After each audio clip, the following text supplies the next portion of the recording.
3, 2, 1, launch.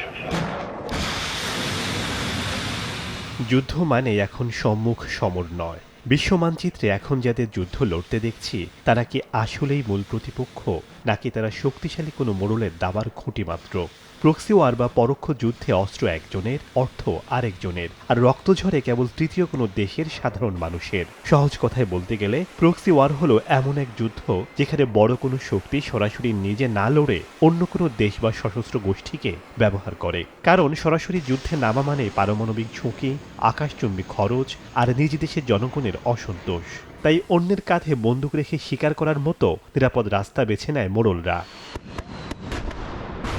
বর্তমান বিশ্বে proxy ওয়ারের সবচেয়ে বড় উদাহরণ হতে পারে ইউক্রেন। এখানে লড়াই করছে রাশিয়া ও ইউক্রেন, কিন্তু ইউক্রেনের হাতে যে অস্ত্র আর অর্থ তার যোগান দিচ্ছে ন্যাটো ও যুক্তরাষ্ট্র।